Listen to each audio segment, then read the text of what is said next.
Attention all South African seniors. This is urgent news you can't afford to miss. Big changes are coming to your SASSA payments starting June 2025, and what you don't know could seriously impact your financial situation. I'm here today with breaking information that affects every single grant recipient across the nation. The South African Social Security Agency has just announced a complete overhaul of their payment system, with new distribution dates, verification requirements, and even adjustments to the payment amounts that could leave you confused if you're not properly informed. Some seniors have already reported problems accessing their funds during the transition testing phase. Did you know that according to recent government data, over 18 million South Africans depend on these social grants? That's nearly 1/3 of our population. For many of you watching, these payments are your primary source of income, covering everything from food and medicine to housing costs. The changes include a new biometric verification process that everyone must complete, updated banking partnerships that might require you to switch accounts, and a restructured payment calendar that abandons the familiar schedule you've relied on for years. There's also talk about additional benefits for certain categories of recipients, but only if you complete the proper application procedures. I've spent weeks researching these developments, speaking directly with SASSA officials and financial experts to bring you the most accurate and helpful information. In this video, I'll break down exactly what you need to do before June to ensure your payments continue without interruption. I'll also share the 3 most common mistakes people make during benefit system transitions that leave them without funds for weeks, mistakes you absolutely must avoid. This information is too important to keep to yourself. If you know someone who receives a SASSA grant, a parent, grandparent, neighbor, or friend, they need to see this video immediately. Hit that like button right now so YouTube shares this crucial information with more seniors who need it, and subscribe for regular updates as these changes roll out. Your single click could help someone avoid a financial crisis. Welcome back to the channel, and if you're new here, you've joined us at a critical time. As I mentioned, these SASSA changes starting June 2025 will affect millions of South Africans, and today we're diving deep into everything you need to know to stay prepared. I've been following these developments closely since they were first hinted at in government planning documents last November, and I want to make sure you have all the information you need well ahead of time. Too many seniors get caught off guard by these types of changes, and I don't want that happening to you or your loved ones. Let's start with the most immediate concern, the new payment schedule. Currently, most SASSA recipients know exactly which day of the month to expect their funds. You've built your budgets around these dates, planned your grocery shopping, scheduled your bill payments, and organized transportation to collection points based on this predictable system. Well, starting in June, that familiarity is going away. The new system will distribute payments across a 2-week window based on the first letter of your surname. Recipients with surnames starting with A through E will receive payments on the first 3 days of the month. Those with F through K will be scheduled for the 4th through 6th, L through R for the 7th through 9th, and S through Z will receive payments between the 10th and 12th of each month. This staggered approach is designed to reduce congestion at payment points and prevent the system overloads that have caused delays in the past. Now, I know what some of you are thinking: what if you need your money earlier in the month but your surname puts you in the later groups? SASSA has anticipated this concern and is introducing what they're calling hardship exemptions, where you can apply to be placed in an earlier payment group if you can demonstrate financial necessity. The application process for these exemptions opens next month, and I'll be posting a separate tutorial walking through exactly how to complete that paperwork correctly. Make sure you're subscribed so you don't miss that important video.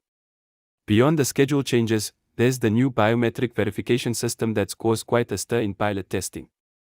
Instead of the current method of verification, all recipients will need to complete a new biometric registration. This involves not just fingerprints, which many of you are already familiar with, but also facial recognition and voice authentication. The government insists this triple-layer approach will dramatically reduce fraud and ensure payments reach their intended recipients. However, during pilot testing in Eastern Cape last month, many seniors encountered problems with the facial recognition software not properly capturing their features, particularly those with certain medical conditions or those wearing specific types of eyeglasses. I've spoken with 3 different SASSA officials about these concerns, and they've assured me they're refining the system before the nationwide rollout. But here's my advice: don't wait until the last minute to complete your biometric registration. The early registration period begins next week, and I strongly recommend taking advantage of it. If you do encounter problems with the system, you'll have ample time to work with officials to resolve them before the June deadline. I've heard from several viewers who participated in the pilot program that early morning appointments tend to go more smoothly as the staff are less rushed and the system seems to work more efficiently before the daily crowds arrive. Now let's talk about the banking partnerships, which represent perhaps the most significant administrative change to the system. For years, SASSA has worked with a specific set of financial institutions to distribute grants. Starting in June, they've expanded their banking partnerships to include several additional institutions, while also ending relationships with a few current partners. If your payments currently go through Postbank, Capitec, or Standard Bank, nothing will change for you. However, if you receive payments through FNB, ABSA, or Nedbank, you'll need to select a new payment method. SASSA will be sending official notification letters to affected recipients starting next week, but I wanted to give you advance notice so you can begin considering your options. When selecting a new banking partner, pay close attention to the fee structures. Some banks that have newly partnered with SASSA are offering special accounts for grant recipients with significantly reduced fees. Others are providing additional benefits like funeral coverage or small savings bonuses for those who maintain minimum balances. Don't just go with the first option presented to you, take time to compare what's available. I've compiled a comprehensive comparison chart that I'll share in my next video, detailing the pros and cons of each banking option specifically for SASSA recipients. Another important aspect of these changes concerns the actual grant amounts. While the government typically announces annual increases around February, this year they've taken a different approach.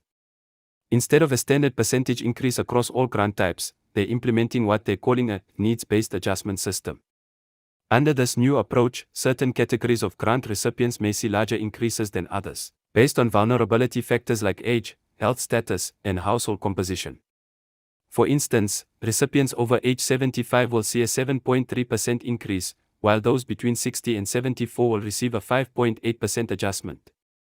Similarly, grant recipients who are primary caregivers for more than 2 dependents will qualify for a supplementary care allowance that wasn't previously available.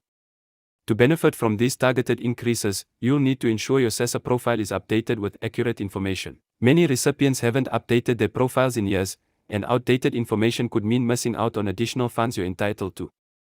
The profile update process can be completed at any SASSA office, but they're also rolling out a mobile service where officials will visit community centers in rural areas specifically to help seniors update their information.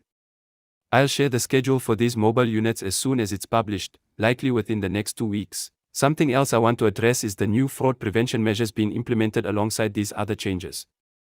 There's been a troubling increase in scams targeting SASSA beneficiaries over the past year. Criminals have become increasingly sophisticated, sending convincing text messages or making phone calls claiming to be from SASSA and requesting personal information or even payment to process your grant changes. Let me be absolutely clear, SASSA will never ask you to pay money to receive your rightful benefits, and they will never request your PIN or password over the phone or by text. The new communication protocol starting in June will include a verification code system where all official SASSA communications will contain a unique code that you can verify on the official SASSA website or by calling their toll-free number. I've personally spoken with several viewers who nearly fell victim to these scams, and the stories are heartbreaking. One woman from Durban almost transferred a 1-200 to criminals posing as SASSA officials who claimed her grant would be cancelled if she didn't pay a processing fee. Remember, legitimate changes to your grant never require you to pay money. If anyone contacts you requesting payment, it's a scam, plain and simple. Now, I want to address some concerns about the physical payment locations for those who collect cash grants rather than receiving electronic payments. Currently, there are approximately 8,700 cash payment points across South Africa. Under the new system, this number will be reduced to about 5,300 locations that SASSA has determined are more secure and accessible. They're focusing on quality over quantity, ensuring each remaining location meets enhanced security standards and accessibility requirements. However, this consolidation means some recipients, particularly in rural areas, may need to travel farther to collect their payments. To address the increased travel burden, SASSA is partnering with local transport associations to provide subsidized transportation on payment days.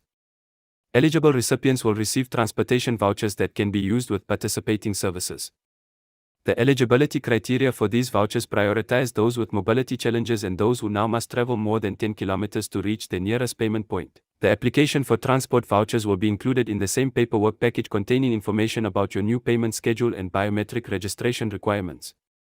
Speaking of paperwork, let's talk about the documentation you'll need to prepare for the transition.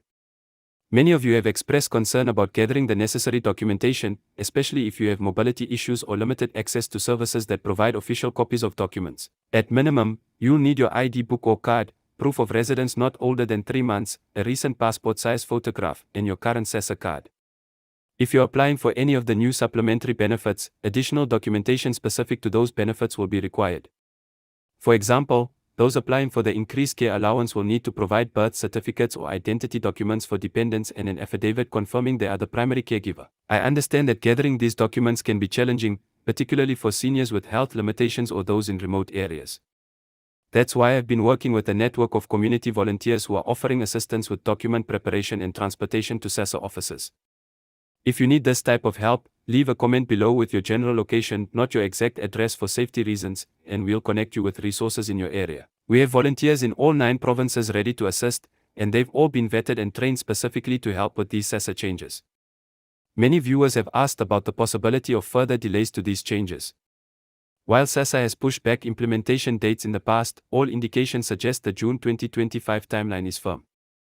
The agency has already invested substantially in the new systems and completed successful pilot programs in 3 provinces. The Minister of Social Development reaffirmed the timeline in a press conference just yesterday, emphasizing that the technological infrastructure is already in place and staff training is well underway. Rather than hoping for delays, my advice is to prepare now and avoid the last-minute rush that will inevitably occur as the deadline approaches.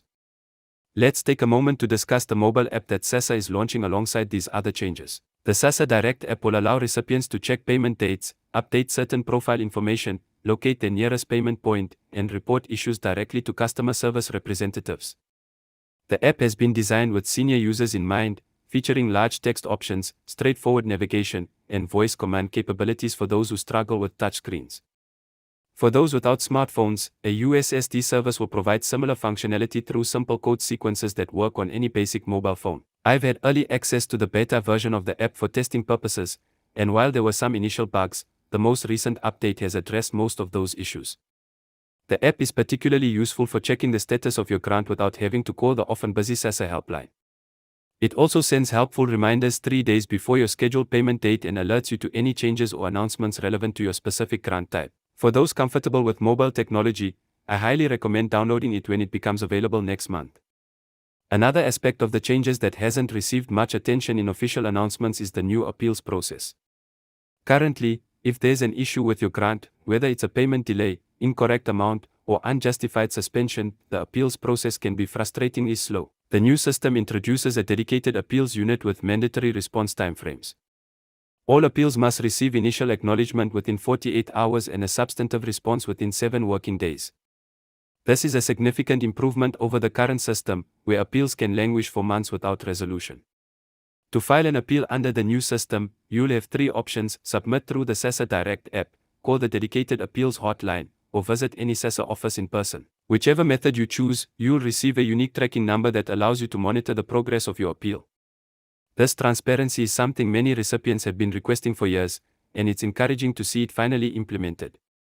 I recommend keeping detailed records of any issues you experience, including dates, names of officials you speak with, and specific details of the problem. This documentation can substantially strengthen your appeal if you ever need to file one. For those receiving disability grants, there are some specific changes to the medical reassessment process that you should be aware of. Currently, many recipients must undergo medical reassessment every 6 months, which can be burdensome, especially for those with permanent conditions. The new system establishes 3 categories of disability: temporary, long-term, and permanent. Those classified with permanent disabilities will only require reassessment every 5 years rather than every 6 months. Those with long-term conditions will need reassessment every 2 years, and only those with potentially improving conditions will maintain the 6-month reassessment schedule. The determination of which category your condition falls under will be made during your next scheduled assessment, so be sure to discuss this specifically with the evaluating medical professional. Bring any supporting documentation from your regular healthcare providers that might help establish the permanent or long-term nature of your condition. This change has been advocated for by disability rights organizations for many years, and it represents a meaningful reduction in bureaucratic burden for those with stable, non-improving medical conditions. I also want to address concerns about the transition period itself. SASSA has promised there will be no gap in payments during the changeover to the new system, but experience with previous adjustments suggests it's wise to prepare for possible delays. If at all possible, I recommend setting aside even a small emergency fund over the next few months to cushion against any temporary disruptions. Even saving a 50 or a 100 per month between now and June could provide critical buffer should there be any hiccups in the first payment cycle under the new system. For those who absolutely cannot create any financial buffer, I've compiled a list of emergency assistance resources in each province: food banks, community support organizations, and faith-based groups that specifically help seniors during financial emergencies. This information will be available on my website, and I'll put the link in the description below. I sincerely hope you won't need these resources, but it's always better to be prepared than caught off guard. One more thing I want to emphasize is the importance of protecting yourself against identity theft during this transition period. With so many people updating their information and submitting documentation, scammers see opportunity. When visiting SASSA offices, never allow anyone other than official staff to help you with your paperwork or offer to expedite your process for a fee. Keep your documents secure and in your sight at all times. If someone approaches you in the waiting area offering assistance, politely decline and speak directly with uniformed SASSA staff. Several viewers have reported scammers operating in the vicinity of SASSA offices, specifically targeting elderly recipients who appear confused or overwhelmed by the process. As we approach the implementation date, I'll be producing weekly update videos addressing specific aspects of the transition in more detail and answering questions that arise from official announcements. The situation continues to evolve, and staying informed is your best defense against disruption of your benefits. Remember, these changes, while potentially disruptive in the short term, are designed to create a more secure, efficient system for delivering the social support you depend on. By preparing adequately now, you can navigate this transition with minimal stress and ensure continued access to your rightful benefits.